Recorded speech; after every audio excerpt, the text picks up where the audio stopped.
하나님께서 우리를 사랑하십니다. 오늘도 우리가 하나님 앞에 더 가까이 나갔을 때 우리의 손을 붙잡아 주시고 하나님의 놀라운 사랑을 우리에게 넘치도록 부어주십니다. 믿음의 삶, 하나님만 의지하는 삶, 하나님께 더 가까이 나가는 온전한 삶을 사시기를 간절히 축원드립니다. 오늘 말씀은 오바다와 또한 요나서를 함께 나누기를 원합니다. 하나님께서 이 오바다를 통해서 에돔에 대해서 말씀하고 있습니다. 3절에 보면 너의 마음이 교만이 너를 속였도다 합니다. 이제 하나님께서 이 에돔을 심판하시는 것을 볼 수 있습니다. 그래서 5절에 보면 혹시 도둑이 내게 이르렀으면 강도가 밤중에 내게 이르렀을지라도 하면서 심판의 소식이 들려옵니다. 10절에 보면 내가 내 형제 야곱에게 행한 포악으로 말미암아 부끄러움을 당하고 영원히 멸절되리라. 왜 그렇다고요? 내 형제 야곱에게 행한 포악으로 말미암아. 야곱이 누구입니까? 이스라엘을 이야기하잖아요. 이 에돔이 에서의 족속이거든요. 에서와 이 야곱은 한 형제였잖아요. 그런데 그 형제된 야곱, 그 이스라엘을 포악으로 이제 온전히 그 부끄러움을 당하게 했고, 이제는 온전히 그 삶 가운데서 멸절되게 한다는 것을 분명하게 이야기하고 있습니다. 13절에 내 백성이 환난당하는 날에 있습니다. 환난의 소식이 다가오고 이제 하나님의 심판이 가까움을 볼 수 있습니다. 15절 여호와께서 만국을 벌할 날이 가까웠나니 내가 행한 대로 너도 받을 것인즉 내가 행한 것이 내 머리로 돌아갈 것이라. 포악을 행한 그대로 이제 너에게도 그대로 행한다고 이야기합니다. 18절에 보면 에서 족속에 남은 자가 없으리니 여호와께서 말씀하셨느니라. 남은 자가 없도록 완전하게 멸절시키는다는 하나님의 말씀이 임합니다. 하나님의 백성들을 그 누구도 손댈 수 없습니다. 만약 하나님의 백성을 괴롭힌다면 그 괴롭힘의 결과는 하나님께서 역사하신다는 것입니다. 우리는 하나님의 백성이자 하나님의 자녀들입니다. 하나님의 자녀들 우리들을 어두움이 또한 어떤 세력들이 우리를 괴롭히고 힘들게 하잖아요. 누가 역사하실까요? 하나님이 역사하십니다. 하나님의 놀라운 은혜가 우리에게 임했을 때 우리를 보호해 주시고 이끌어 주시고 우리의 삶 가운데 놀라운 은혜가 임하며 우리를 힘들게 하고 이제 포악하는 모든 세력들은 다 하나님의 그 역사 가운데 이제 사라질 수 있다는 것을 알아야 됩니다. 그렇기 때문에 우리는 두려워하지 마시고 하나님만 의지하고 하나님께 모든 걸 맡겨드리면 될까요? 그렇죠. 전쟁은 하나님께 속한 것이라 했습니다. 우리가 막 붙잡고 어떤 것을 하려고 하지 마십시오. 하나님께 맡기십시오. 하나님을 의지하십시오. 하나님과 동행하면 우리의 삶은 놀라운 은혜 가운데 편해질 수 있습니다. 요나서의 말씀은 하나님께서 요나를 통해서 느느웨로 가라고 말씀하고 있습니다. 어디로 가라고요? 느느웨로. 그런데 느느웨는 어느 나라죠? 이스라엘에 속한 나라입니까? 아니잖아요. 어떻게 보면 적국입니다, 이 나라가. 그런데 그 곳에 가서 이제는 회개를 선포하라고 하는 거예요. 요나는 마음이 너무너무 힘들었습니다. 아니 원수된 땅에 가갖고는 내가 어떻게 전할 수 있어? 그건 말도 안 되는 거지 하면서 어떻게 해요? 이제는 하나님의 얼굴을 갖다가 피해서 도망을 다닙니다. 그런데 어떻게 됩니까? 네? 다시스 가려고 뱃삭을 주고 배에 딱 올랐습니다. 4절로 보십시오. 하나님께서 큰 바람을 바다 위에서 내리십니다. 그리고 큰 폭풍이 일어나서 거의 배가 이제는 깨지게 될 정도가 되었던 걸 볼 수 있습니다.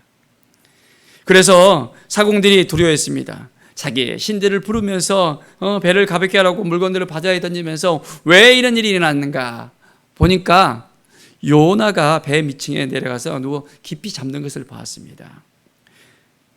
아니, 이렇게 우리가 힘들어하고 있는데 배가 이제는 완전히 부셔져서 우리 목숨이 왔다 갔다 하는데 너는 뭐 하냐고 있냐고. 내 하나님께 한번 구해보라고. 혹시 하나님이 우리를 생각하사 사망하지 아니하게 하실 수 있지 않나 하면서 말합니다. 자, 그리고 이 재앙이 누구에게 왔는가? 제비를 뽑습니다. 자, 제비를 뽑았는데 어떤 일이 벌어났을까요?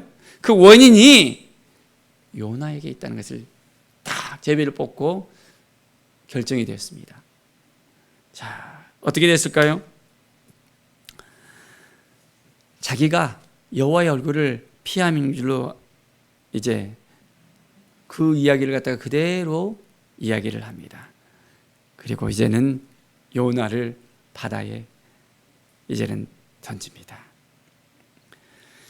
14절에 보면 우리가 하나님 여호와께 부르짖습니다. 여호와여 구하고 구하오니 이 사람의 생명 때문에 우리를 멸망시키지 마옵소서. 무죄한 피를 우리에게 돌리지 마옵소서. 주 여호와께서는 주의 뜻대로 행하심이니라. 간절하게 부르짖으면서 나갑니다. 그리고 요나를 들어서 바다에 던졌습니다. 여호와께 제물을 드리고 서원을 했던 모습입니다. 자, 어떻게 됐을까요? 요나는 하나님께서 준비하신 큰 물고기 가운데 이제는 들어가게 됩니다.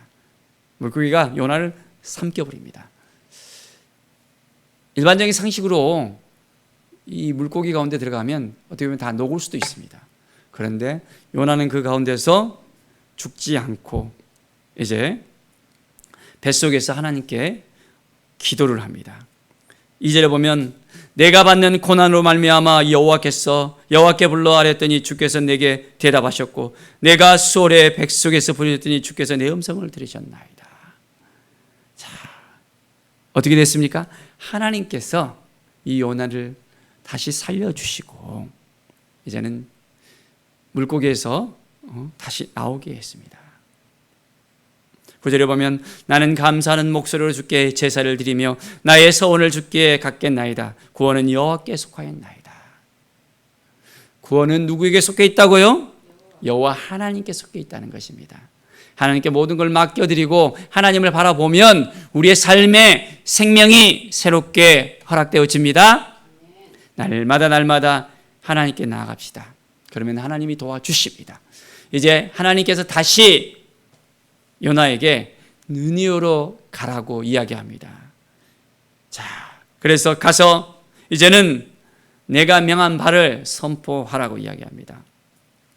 요나는 성읍에 들어가서 4절에 보십시오. 하루 동안 외치면서 이렇습니다. 40일이 지나면 느니오가 무너지리라 라고 니느웨 성을 돌면서 외쳐야 됩니다. 그런데 니느웨 사람들이 어떻게 됐을까요? 요나의 이 외침을 듣고 이제는 5절에 보십시오. 하나님을 믿고 금식을 선포하고 높고 낮은 자를 막론하고 굵은 베옷을 입은지라 했습니다. 놀라운 역사가 일어납니다. 무슨 그런 일이 일어나 하면서 무시할 수도 있었지만은 이 니느웨 사람들은 그것이 하나님의 또한 선포라는 것을 믿고 회개의 역사가 일어나는 것을 볼 수 있습니다.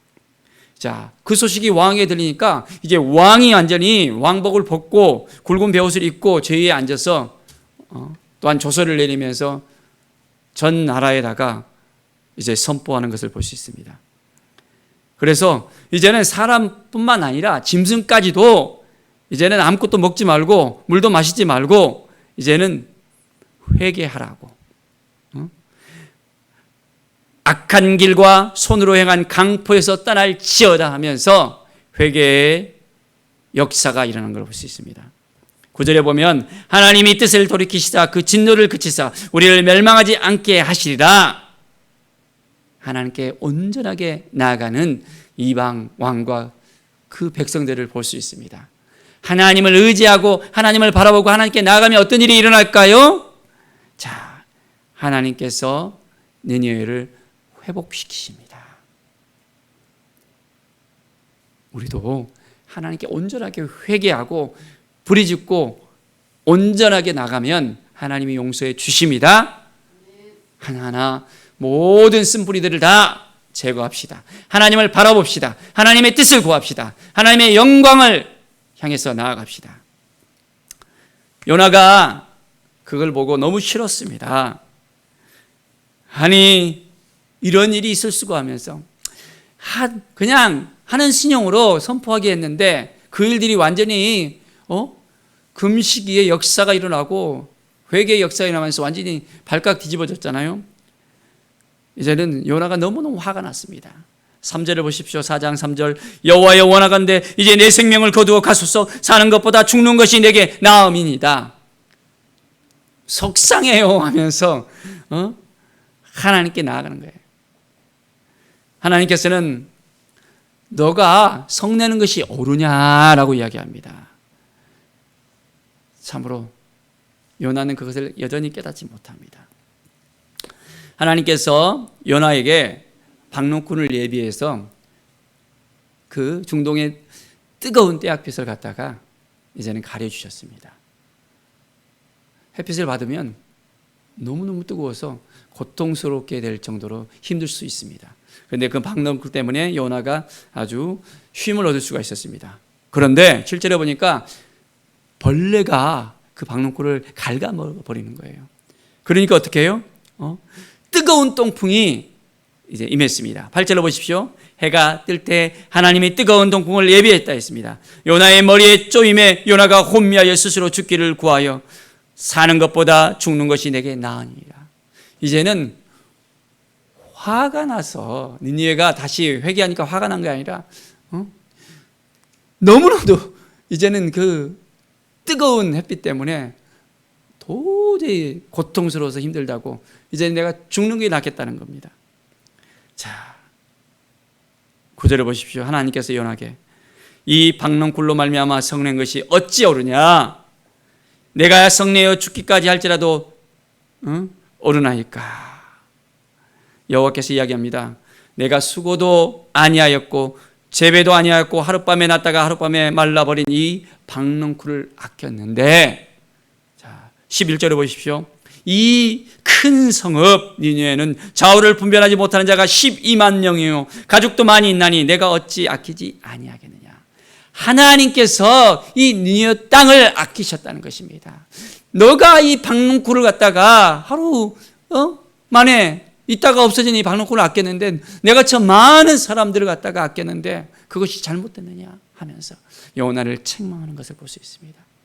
하나님은 생명을 사랑하십니다. 이 생명들이 하나님 앞에 나와서 회개하면 회복시켜 주십니다. 우리가 이방인이었고 영원히 죽을 사람들이었습니다. 죄 가운데 빠져 있었고 지옥으로 가는 인생들이었지만은 예수 그리스도를 통해서 우리는 새 생명을 얻었습니다. 회개하고 하나님 앞에 돌아오면 하나님께서 지켜주시고 인도해 주십니다. 하나님의 은혜가 오늘 우리의 삶 가운데 임하길 원합니다. 온전히 하나님이 말씀하시면 모든 걸 다 내려놓고 이제는 우리의 삶을 변개시켜서 하나님의 은혜 가운데 들어갈 수 있는 그 길이 무엇인지 하나님의 말씀을 따라서 온전하게 하나님께 모든 걸 맡겨드리며 믿음으로 살아가는 우리 모두가 되어지기를 간절히 축원드립니다. 기도하겠습니다. 하나님 감사합니다. 믿음의 삶, 회복의 삶, 치유의 삶이 되게 하여 주시옵소서.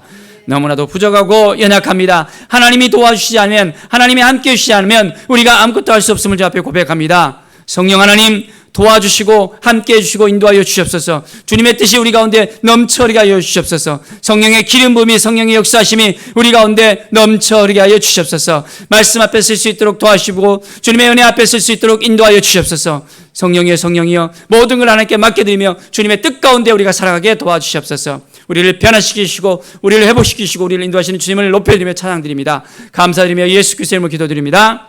아멘.